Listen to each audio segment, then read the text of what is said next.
hear a lot about the violence. Sylvester said we can't police our way out of it. So he told us that years ago. That was Johnson, the police commissioner. We have people now saying, police, okay, we need them, but the question is this.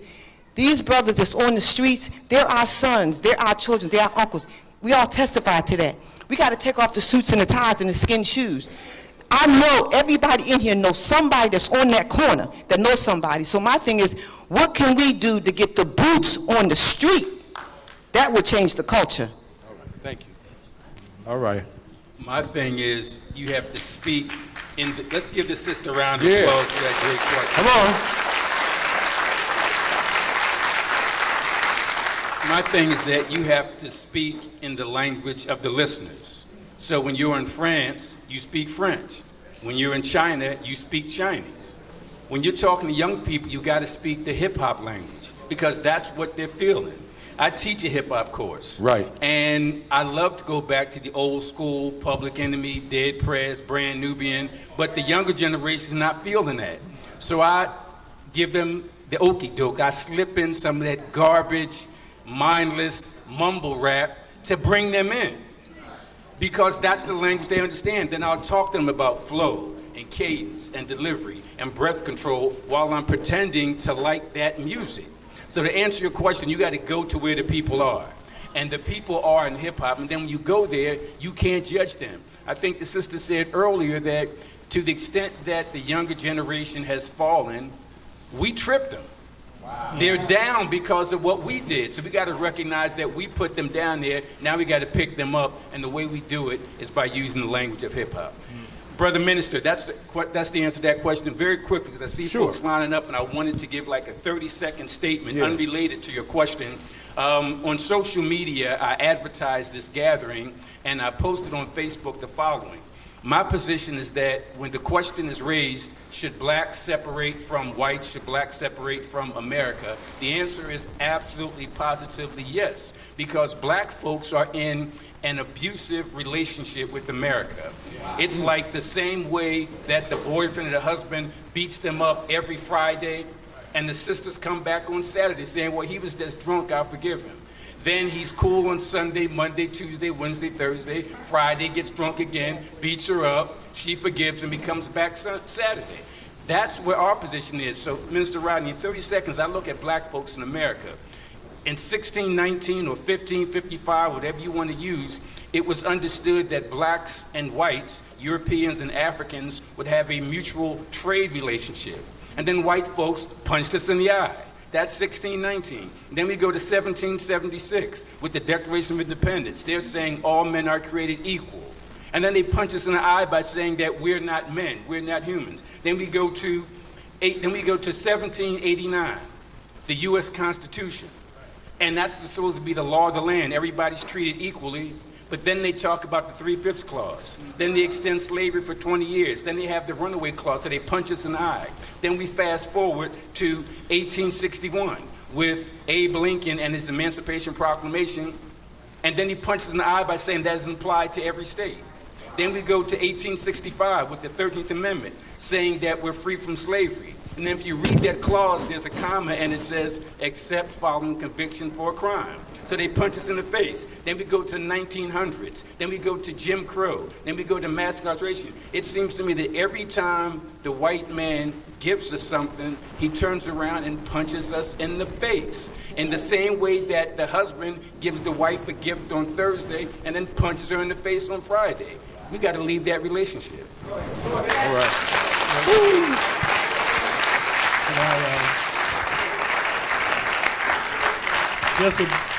Just a brief comment on the sister's question. The Honorable Minister Louis Farrakhan stated that violence is born out of hopelessness and despair.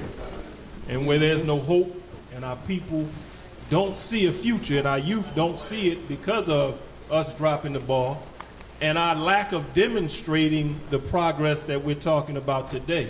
So boots on the ground to be there, conflict resolution, that's all needed, but also building and coming together and showing them a sign and giving them hope, which will cause them to think twice about the violent act they're going to commit. Because when the act is committed, it's two lives that are destroyed. The one they kill in their own life, is never the same. So we have to produce hope in our people. Okay. All right, thank you. Assalamu alaikum. My name is Stephen Muhammad. I would like to thank Minister Rodney and all the panelists for the program today. My question is, does any of the panelists have any observations on the discussion taking place among the Democratic candidates about reparations?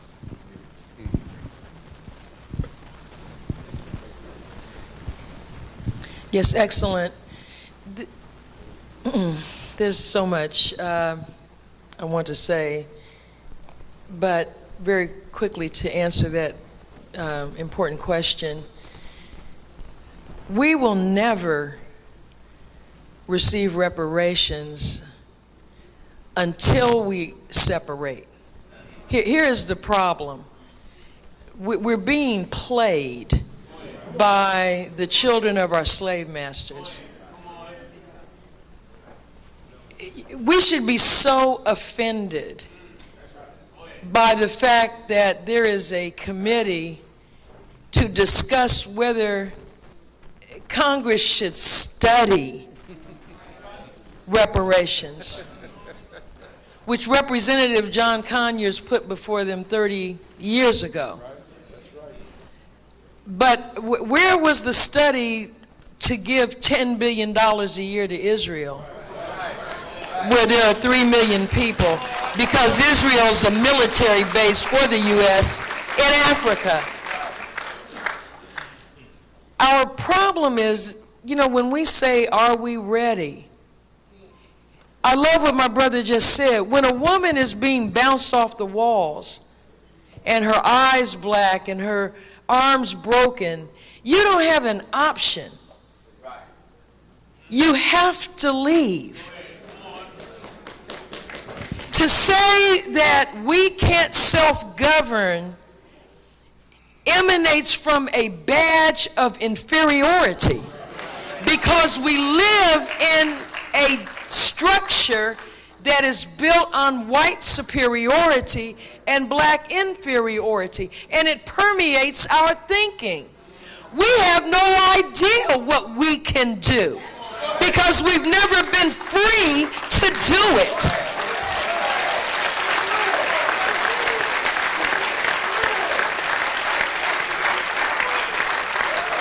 But when the Titanic started going down, you had no choice but to jump in that water. If you couldn't find a chair to float on or get in one of those lifeboats. Have we realized that let's take race out of it. America is falling. America is imploding. Look who's in the Oval Office. A sociopath is in the Oval Office. And the only value that he has to us is he is the Pharaoh who's going to negotiate for that territory. The art of the deal. I close on that point with this, that the Democrats talking about reparations, we're being made mockery of because there's things as silly as everybody should get a check for 145 grand. The difference between us and China, us and Cuba, us and everybody else, we don't exist as an identifiable geographic and political entity. We will go and form our government. When you're paying reparations to Germany, who gets the money? The German government. You understand? So we have to be self-governing. The Honorable Elijah Muhammad said, start with a territory. The Mormons were being persecuted when they created their religion, or it was revealed to them, however they started their religion, Church of the Latter-day Saints. They were on the northeast part of the United States. The first leader, I think, was killed. And they kept moving. They moved to Ohio. Then they were persecuted. And finally, they went out to Utah. And they overpopulated Utah. That's all they did. They moved there. And they took over. They're not out there in isolation or desolation. You can fly into Salt Lake City. You can go get on United or Delta American right now and go out to Salt Lake City and stay in a hotel and come back. But I'm going to tell you something. When you go to Utah, the way of life is the life of a Mormon. So no matter what your personal belief system is, you're going to act like a Mormon.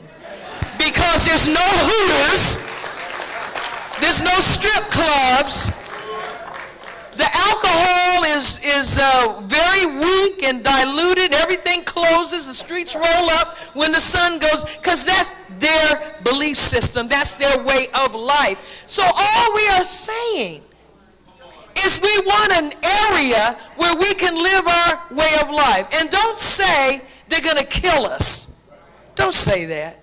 Because they've been killing us since they first met us on the shores of West Africa. All right. Thank you, sir. Yes, Thank sir. you very much. I'm happy to be here. Yes, sir. I'm not going to be long, but I want to talk about each one of the panelists before I say the subject what I'm talking about. Well, just a question, because we got folks lined up. Oh, okay. Yeah, Well, let me just finish this at least. Okay, I'm going to say this much, that the messenger gave us lessons where we would know the weight of the planet, how much is land, how much is water, and what we should do with that land and what is it, because it belongs to us. I'm also going to say this, though, in the nation, about you, sister, well, you came to the airport to come to Philadelphia in the 80s, and Jamil and Halim, I had to pick you up, and we love you. You still look good. Now, here's another thing. Tony Montero is a Lincoln man. Michael Corder, Cheney man. Good people, good friends. Good friends. I'm going to say this, that when Nkrumah became the prime minister, who was also a Lincoln man, from Lincoln he went to Penn, when he was around and he was in power for a certain amount of time, if you read his speeches in '63, you know what he says? We got to get out of this country. Well, let me finish something. He said, because we're at the dinner table of America, France, and United Kingdom. He said we need another country. So he was talking about separation then. Right. We're talking about it now. We're talking about it now. Thank you, sir. Thank you so much. Okay, hello, Minister. My name is Olani Anadefumi, and I've heard of separation for many years. I've been around many nationalists. But one of the things I want to do is ask about, once the product is there, once we have the land, does that include only black people? Does that include Latinos, Asians, whites, whoever? It's a good question. It's relevant. Anybody? Okay. With all due respect, what's the point then? You know, here's what we're trying to get across here. We have never, in 450 years, been able to think clearly, because we've never been both free and among ourselves. Brother said we need to be quarantined. That's what that means. That group under a certain set of characteristics. Right now, initially, beloved, the descendants of slaves, the subject people, the people that get pulled over by the police. Sandra Bland was kidnapped off the streets of America, snatched off the street, thrown into a van, and the next time we saw her, she was dead. So initially, we need to go among ourselves. And I want to read this real quick. When we talk about should we unite first, we can't unite until we come out of here. The book of Numbers in your Bible, the tribes of Israel, they had different ideologies, different theologies. The common denominator is our ancestry and our history and our experience and what we're going through in the present moment. That's the common bond. Once we go somewhere where we can think clearly and be ourselves, we will solve our own problems. But Marcus Garvey said this: the only cure. He didn't say the best. And the Honorable Elijah Muhammad says separation is the best and what? Only solution. So here's the Honorable Marcus Mosiah Garvey.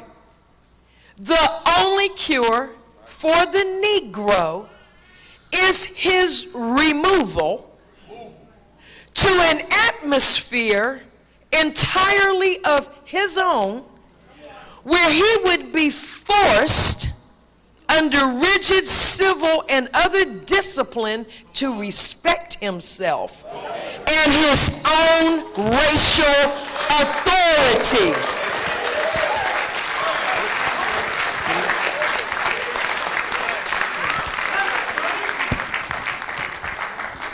Assalamu alaikum. This question is for, I forgot your name, even though I just met you recently. Aaron and Minister Ava. This probably requires more context than I can give, but I'm a midwife. I'm actually the only independent licensed black midwife in Philadelphia, namely in Germantown. So I've delivered over 100 black babies outside the hospital.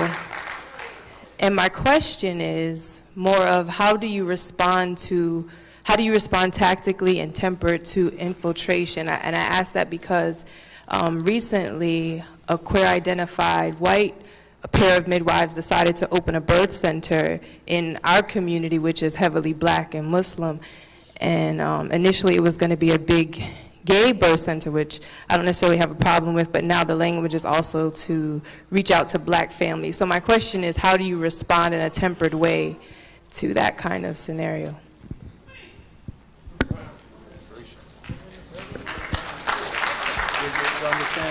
I think she's talking about infiltration or...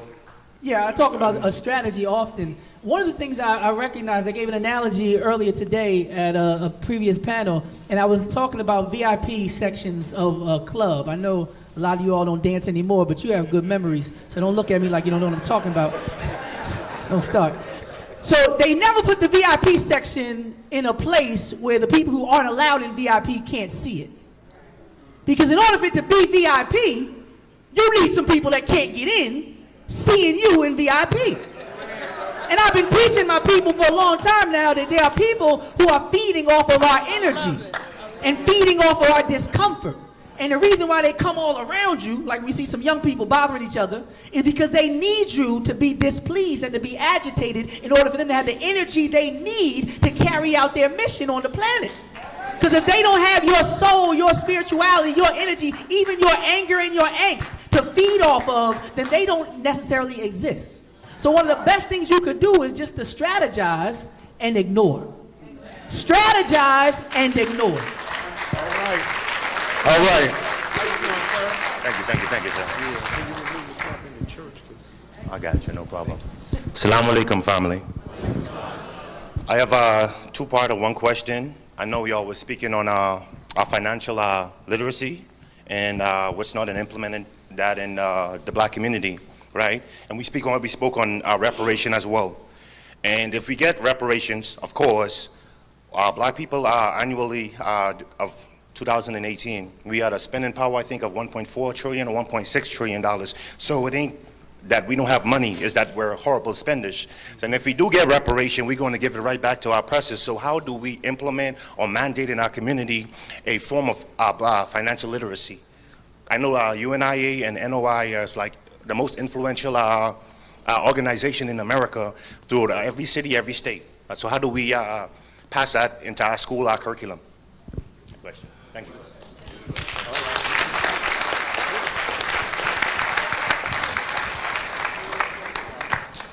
I believe what you stated, the last statement that you made about school and curriculum. I think what is critical is our own educational system, right, and educating our own and demonstrating financial literacy and how we handle our affairs. Most of what our young people and all of us we acquire in the way of habits is based on the household we grew up in. So it's very important that as individuals we begin to establish no matter how we are right now, begin to establish the proper types of demonstrating habits to our children so that they can begin to see good economic or financial literacy amongst us as a people. But collectively, we have to demonstrate it by doing that, which will establish institutions for us as a people. No matter how much money we get, as you mentioned, the money flows in our hand and into the hands of our oppressors and those that take advantage and exploit our community. We have to keep that dollar amongst us and build those things that will allow the dollar to circulate in our community. Right. Great. Thank you. Thank you. Thank you.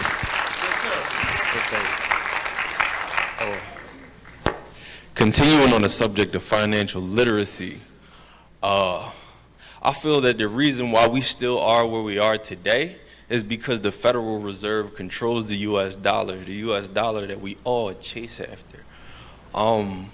My question is, well, I'm going to make a long story short. I was really going to get into it, but why hasn't anyone, why don't we have a black-owned cryptocurrency? Black-owned cryptocurrency. Well, again, beloved, it's all rooted in forcing a healing and a unity by close proximity as a result of a planned proximity. Right now, we live in what we call ghettos, but the Honorable Minister Louis Farrakhan enlightened us, they're colonies. A colony is a place that's inhabited by subject people and controlled by dominant people who don't live there but draw all the sustenance out of it. The continent of Asia, East Asia, which is called Africa, and the white man gave it that name, was colonized. We were kidnapped and enslaved.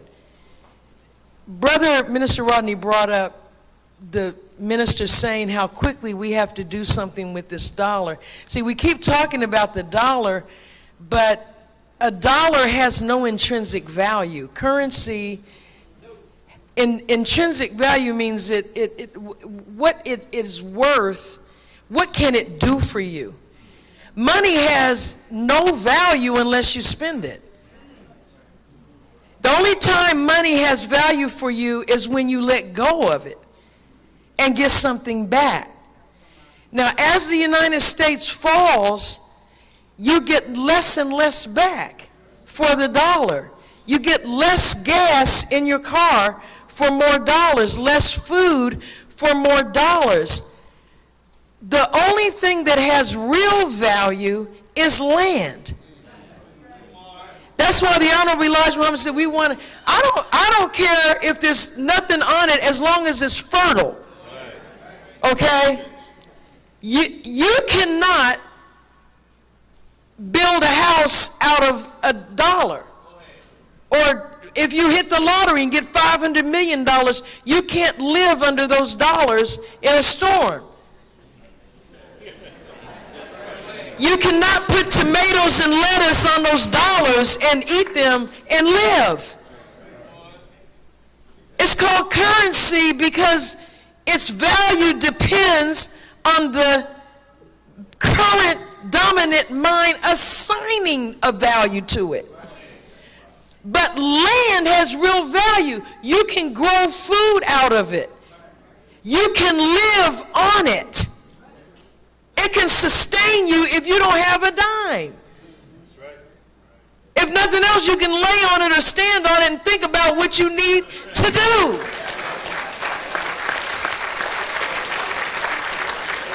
If this earth falls out from under us, we're done.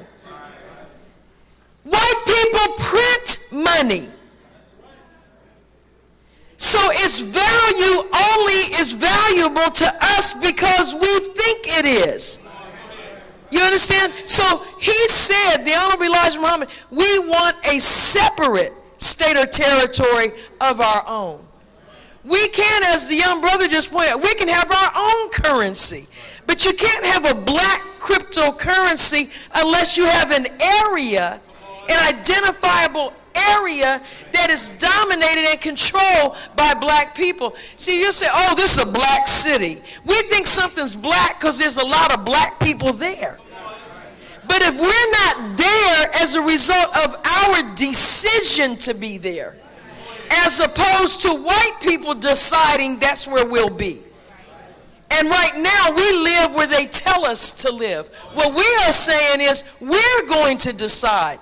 No, we're not going to engage in no discussion of reparations with you.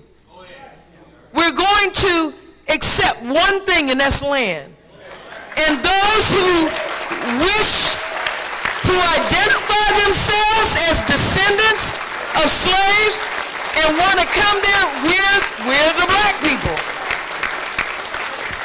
All right. Okay. How you doing, man? Hi, everybody. I just, my question is, what kind of civil rights do we have as Americans? Because I'm fighting the city of Philadelphia, the government agency. I have several civil lawsuits and litigation, and I've been denied my rights of getting an attorney. I've been to community legal service. I've been talked to several attorneys from the Bar Association. I've been denied. Their denials is a conflict of interest. Why is that? I'm a taxpayer. I work, and my rights, and I want to know why. Well, I'll start out saying this. Malcolm X said when he was with the Honorable Elijah Muhammad, the only reason we fight for civil rights is because white America won't admit to us that we're not citizens. And because he said if we were citizens, there'd be no need for a civil right. You don't need a separate set of rights. The Irish didn't need it. The Jews didn't need it. No one else needed a separate set of rights. They came and they were able to benefit from the Constitution. That's number one. Somebody probably has to see about your individual case. It may just be that there's a lawyer that doesn't want to take it, but yeah. But I understand. I didn't know how to file a brief. I Googled Right. and learned how to do a brief on my own. They quashed it. Yeah. And I asked them to, I put an application for clarification. Well, they denied that. I do think it's going to have to get some special attention to just find out specifically what it is. But thank you for bringing that up. You have something to say, don't you? Thank you. When will we be separated, and what will our platform look like?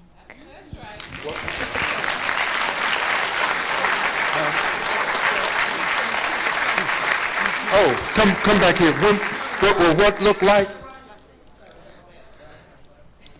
You said platform look like? Yes. Yes. Oh, what will our platform look like? Okay. She want to know when will we be separated. She want to know when it's going to be done, right? And what will our platform? This is very interesting. That's a great question. It really is the question. Because I think as the Honorable Elijah Muhammad formulated it, the question of our separation from the United States would be a negotiation with the United States government. And this, he argued, was a form of resolving the historic problem created by enslavement and racism. So, I would say, if I were to imagine how we would go about this, I think, as you suggest, that we do have to formulate what we want as a negotiating platform. In other words, if we choose to separate, and if we are calling for a set of states which would constitute, let us say, a black republic on this territory, we have to say how we see that being brought about. Now, of course, in a lot of ways, and I'm only imagining, the question of reparations begins to make sense only if there is a sovereign state to which those reparations can be paid. So in a lot of ways, they go hand in hand. But then there's another immediate question, and the sister before you asked it.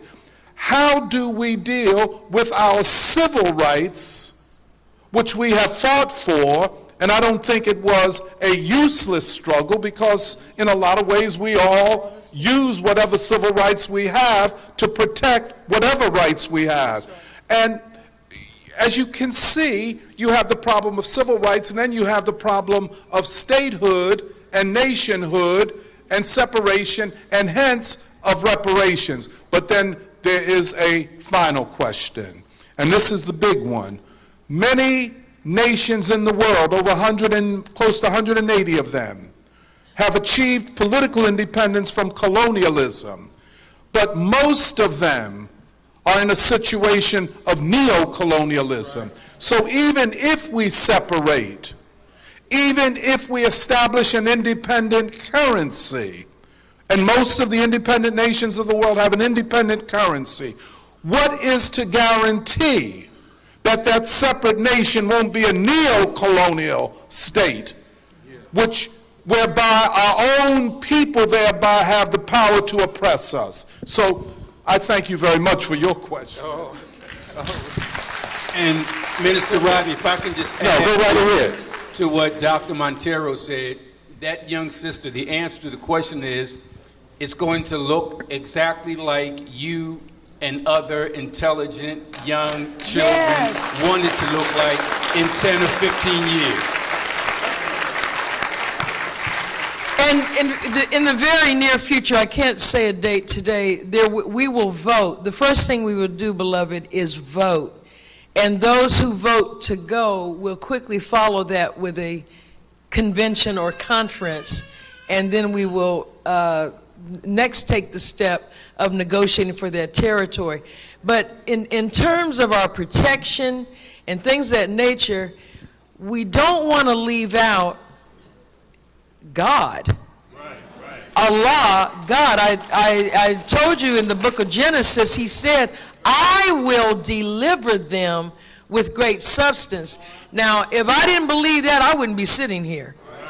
Okay? Because without the power of God, now very quickly, how do we know we'll be okay? Let's not overlook the miracles, what our Christian brothers and sisters call a miracle, that we've already seen in our lifetime. God has already shown us he's got our back. October the 16th, 1995, we did this. We did this already. And if in the seat of government of our tormentors, and trust and believe it wasn't them who restrained themselves from doing harm to 1.8 million black men and boys who formed the most peaceful gathering, the most powerful gathering in U.S. history, in a country where it had been against the law for two of us to talk to each other. So he's shown his hand already. Don't you doubt him. Wow, that's something there. And I remember the Malcolm X being interviewed in Chicago after 7 of our brothers were shot at Mosque 27 by the LAPD, and a whole plane of white folks from Georgia flying to Europe went down in Paris. And O'Connor was questioning Malcolm and saying, are you saying your God did that? He said, well, Billy Graham said it was an act of God. You know, so Good evening, Brother Minister, and to this distinguished panel. It is no accident that we convene here this evening. If we remember when Martin and Malcolm was going to join together and join forces as a powerful reckoning, they had a community, a common unity that brought them together, and their religious beliefs did not keep them apart. I believe that Jesus said, yes, that if we are going to be conformed. We must be conformed by the renewing of our minds. This separation that we speak about, panel, is it a physical separation or is it a mental separation? Our people are suffering mentally. We have bled and died and fought for this country, and not to leave it, but to partake in the benefits of it. So I believe that what we need is that our people need a renewing of their minds. All right, physical, mental, spiritual, imaginary. You can go first. The separation is both mental and physical. We have to separate and identify ourselves as separate from our slave master in their world. But we absolutely want land that we can call our own. It's the basis of independence. We can't be a free and independent people without land. Though our people died for this nation, they will never make us citizens and equal in this nation. So we want some of this earth that they call their own, to be our own. To have She's the last one, because we're out of time with those lined up to be questioned. Go right ahead. Oh, okay. And again, if you study the cycles of our history in America, we're grinding metal. We're on a wheel of cycles where we experience in every century a brief moment of progress, and then we regress. We were mentally separated in slavery. Our people on Juneteenth, they weren't interested in living and having lunch with white people. This is something recent. But we've been mentally separated. The fact that you're sitting in here, you're already mentally separated. But you can't act on, you and I, we can't act on how we think because we're confined within a false integrated society where we're constantly imitating the behavior of a very sick people.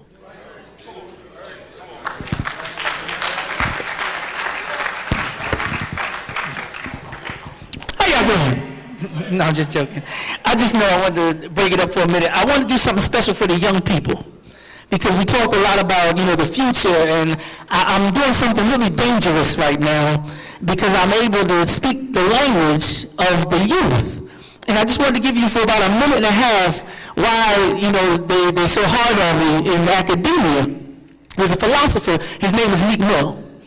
Now I just got everybody's attention under 40, right? Everybody in the room is like this, right?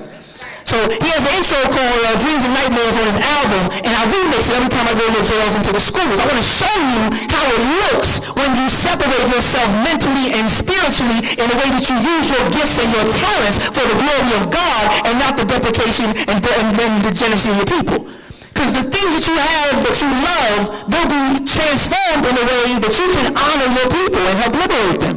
So a lot of young people say, I want to participate, but I don't know how cool that is. And I want them to know and see just how cool it is to use their talents to spread the message. So I do it like this. I say, are you ready? I used to pray to speak like this, to preach like this, and Zinga, and Martin, queens and kings like this, in the back of a paddy wagon, customs on my wrist, saying, man, my ancestors had it worse than this. When y'all dreams take hold, nightmares are through. It's time to marry your destiny. Now say I do. For our freedom, you gotta see it with a clear eye view, so the ancestors could bless us like we said too. But you gotta read, let that breathe. For they come from me, I'm getting deep. I never let no fear get in between intended targets. Liberal will be finished what you started. They love us deaf, dumb, and blind. They hate it when we get smaller. I went and got it regardless. Vision it like an artist. When the struggle gets harder, remember that you the artist. Be a god or a goddess, put people over your prophets. Pay no mind to them cowards. I tell my haters, I got this. See, I know that my mind is power. See, I'm speaking to take us higher. Here in Philly, we bring that fire. So I keep it real so the chosen could be inspired. Now, when you got your mind right, then their hate increase. They been laying it on sagging pants and copping beats. So I murder beats from the streets to the barbershop. Fans be like, yo, man, your bars are hot. You gotta pop. If you're not talking about uplifting, what What you talking about? Real gangsters move in silence. You see some talk a lot. I'ma use my words, and I'ma use the word on my grind until we get what we deserve. Now get up. Hold on, wait a minute. They thought we was finished. They took away the money for our schools to build up prisons. Flexing on my haters just like Papa, we the spinach, double in ya. I'm a G.O. make a movement, making millions. Type of come through Garvey and them Bakasati quotes. Melissa Harris Perry and some Ta-Nehisi coats. Some Mark Lamont Hill for the young minds to grow. And some names y'all ain't recognize when we go where you go. Cause this more than about bill money or just keeping it real. When those who brought this truth before me been killed. They caught around, I put them down, they in the ground, no joke. So I come to make this clear for y'all. No mirrors and no smoke. Yo, all I know is learning. When it comes to me, I got books on Afrocentrics, I got books on Dr. King, got my pt2 MAs, and I got a PhD. So every time I give a lecture, I'll be turning up the heat. There he is. That's why it's called a Reverend Professor. I saw the young people rocking. Everybody else was kind of stoic. But the young people was back there rocking. All right, so very quickly, these are the last three questions. We're getting ready to wrap up. Thank you. My question to the panel is about black identity politics. It seems to me, even if you watch something as basic as a boxing match, the Mexican can play the Mexican national anthem. Every other group is allowed to identify itself. And I've noticed that I really think we should be practicing black gentrification. I'm going to get to it very quick. No, you got to get to it. Yes, sir. I am. My question is... And then just tell me you're going to get to it. Get to the question. Yes, sir. My question is there a way that we could allow tax credits to develop black identity areas? Wow. Tax credits.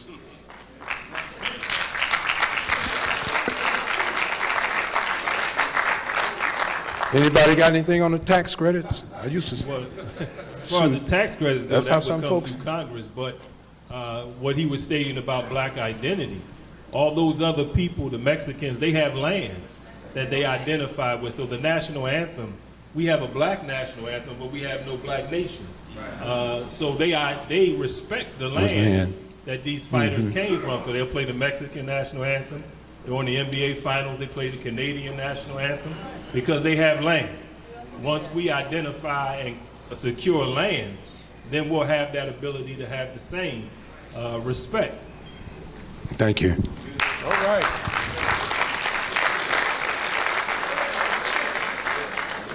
Assalamu alaikum to everyone. There was a host this week on one of the radio programs that was equating our consideration of separation to segregation. And I would like for the panel to speak so we could distinguish between the two so we won't be confused. Yeah. Thank you, Stan. Thank you. Separation, segregation. Anybody?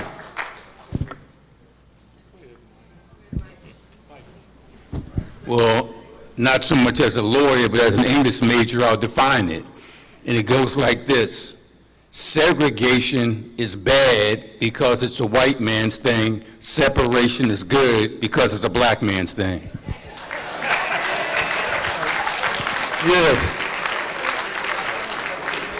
And in many ways, we're segregated right now, but we're still talking about being colonized and controlled. We don't control the politics of our community. We don't control the dollar and the economics of it. Even the social order is arranged by our oppressors. So we can live in a vicinity that's separated from them, but we're segregated because, you know, their fingerprint is still on everything. You don't need a skunk's presence to know that it's been there and done its work. So his presence is not, his physical presence in the ghetto is not necessary for him to have a presence there. That's segregation for us. Thank you. My question is the question of separation. I come from a country that was partitioned in the wake of British colonialism, India, and I'm thinking about what that means. And this year we're celebrating the birth anniversary of Mahatma Gandhi, which Minister Rodney spoke at last week. And the question that came up was a question of violence and nonviolence. And the first institution to believe Gandhi was the Black University. So my question is, in this struggle for ideological clarity, what role must the Black University, which is, was won by people like W.B. Du Bois, what is the role of the Black University in this moment? Black University. Well, that's our HBCUs, and that's the last question. Yes. I don't know that I can fully answer the question, but that further complicates the problematic of separation, because there are institutions that we have a certain amount of say or control over. The three greatest ones are the historically black colleges and universities and the black churches and mosques. So, and these are centers of wealth, non-monetary wealth. And that is, in a certain sense, our abandonment of the black universities and colleges have represented a form of forced integration into white universities and white instruction, unfortunately. So I think I think there are certain questions that we have to look at. I mean, this is a process, the process of separation, if that is the path that we choose.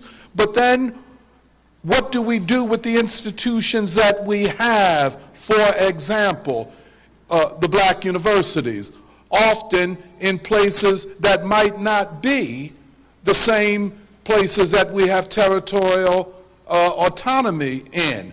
I would suggest this, Sister Ava. There is going to have to be a double program. One where those who choose to live in an autonomous and sovereign territory will have that right, but those who wish to stay in the territory that is controlled by the U.S. state will have civil rights and economic rights and human rights. In other words, I'm suggesting that given the complexity of political opinion and the variety of political opinion among black people at this time, and probably for a couple of generations, that we must think about accommodating all of our people in their common struggle for freedom, be it in a separate state or be it in the existing United States of America. Yes, excellent, excellent. Yeah. Is that all right, Sister? Sure, that's fine. And I want to repeat and reiterate from the beginning of this that the demand for a separate state of or territory of our own would be what gives those who are elsewhere the foundation and the power base to be able to demand and exert rights. We've said over and over again, our problem is we're like a balloon floating in the atmosphere without an anchor. Your anchor is your land.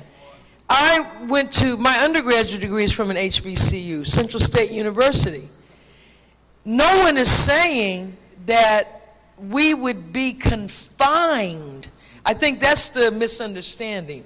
We're not asking to be put in a penal colony and say, well, Alabama, that's where the Negroes live, and they don't come out. No, again, the Jews took Israel, by the way, and I want to say this, by the way, too, because every state is inhabited.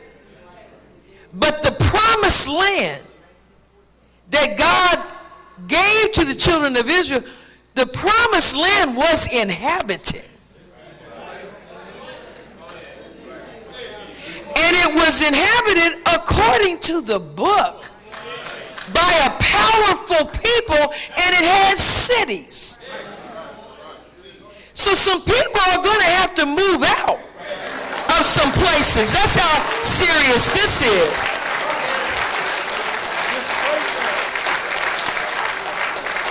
That's why Trump is the right man, because they adore him. So when he tells some of them, that, you know, I met Farrakhan, he's an amazing guy.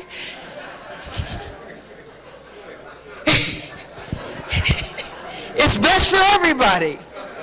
And it is. Okay? So come on over to Idaho or South Dakota or Wyoming, because I agree with Farrakhan. Alabama, Mississippi. We want some of the breadbasket states.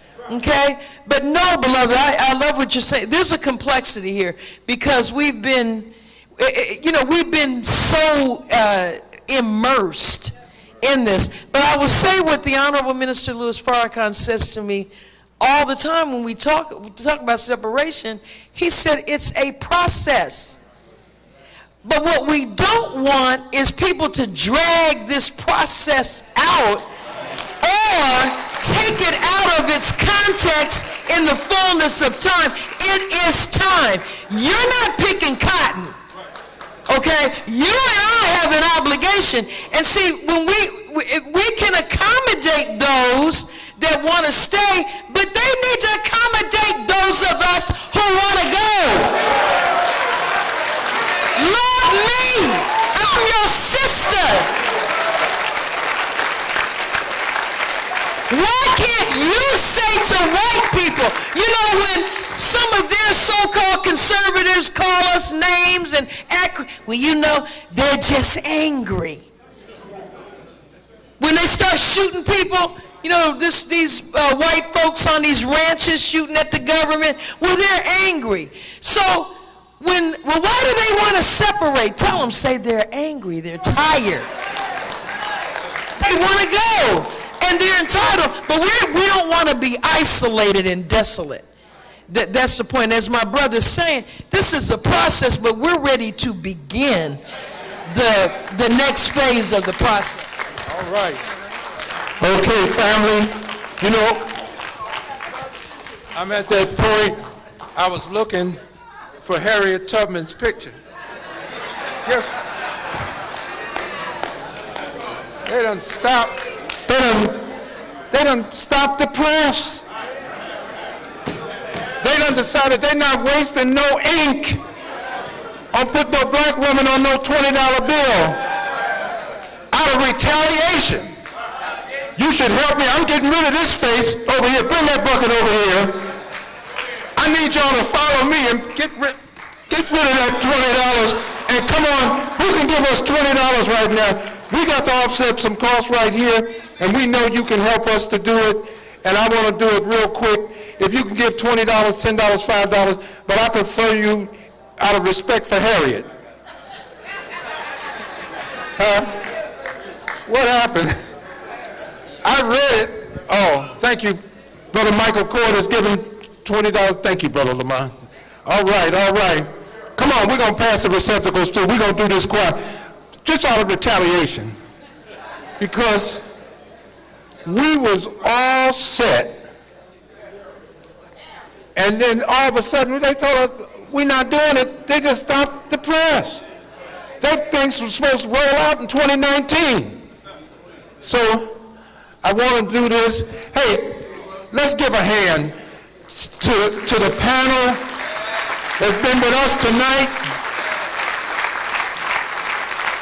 If you want to hear Student Minister Ava again, this Sunday at Mosque number 12, you can come on out at 11 a.m. right at 2508 North Broad Street. Come on and be with us. Now, her book, A New Way of Life, and that's what, you know, Du Bois said education shouldn't teach work, it should teach life, how to live. A New Way of Life.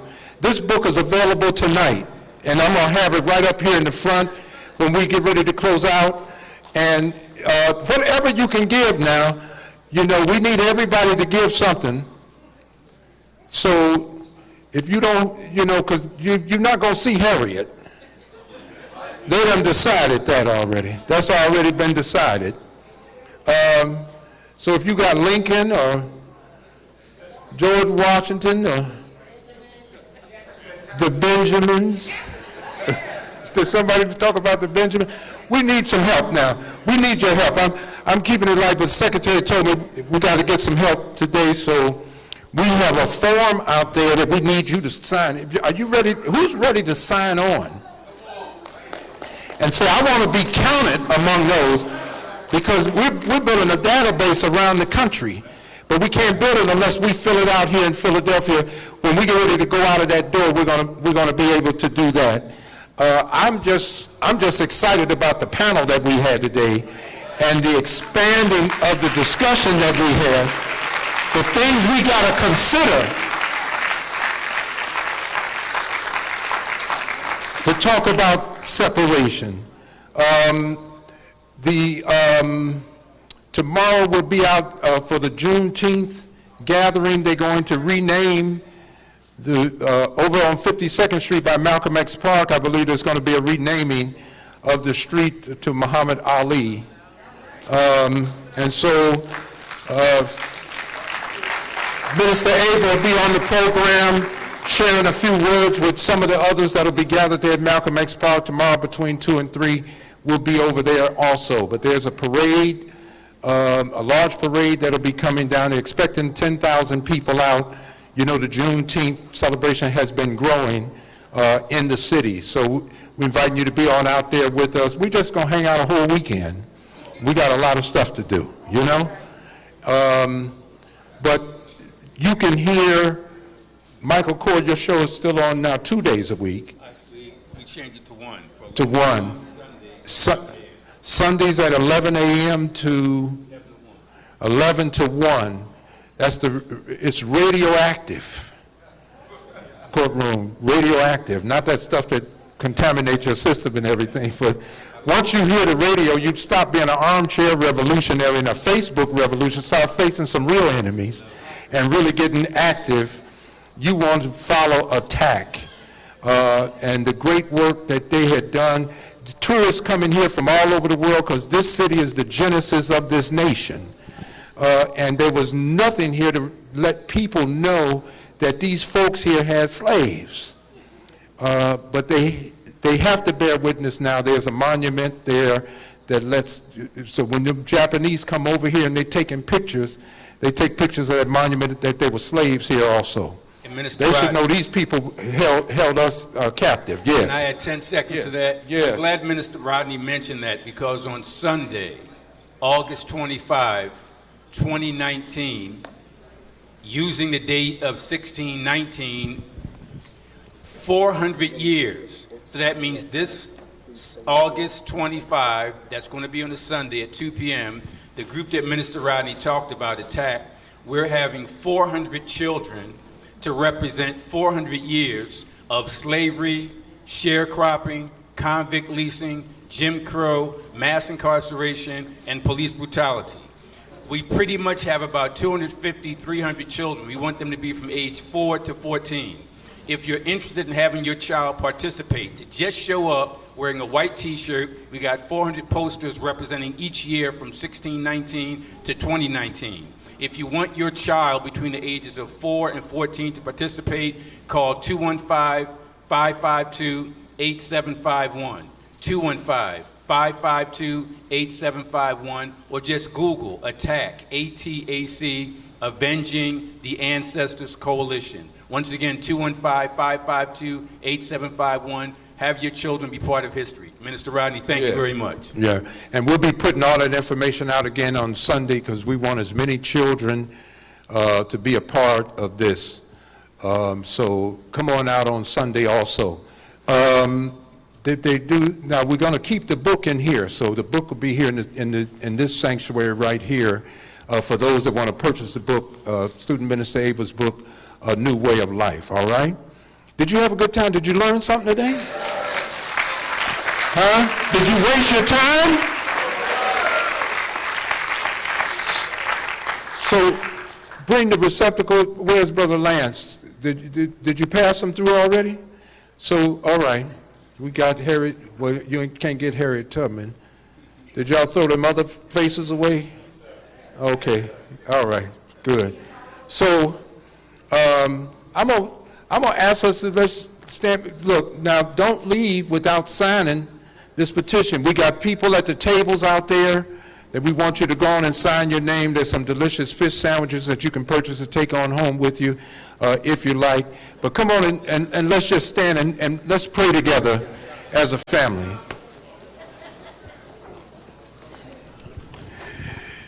With our heads bowed where we are, let us pray.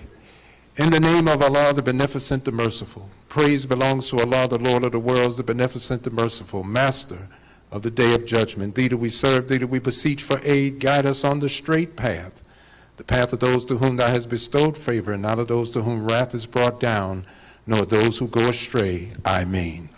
Thank you again, brothers and sisters. You can get the book, New Way of Life, right up in here. Come on up and greet Student Minister Ava Muhammad.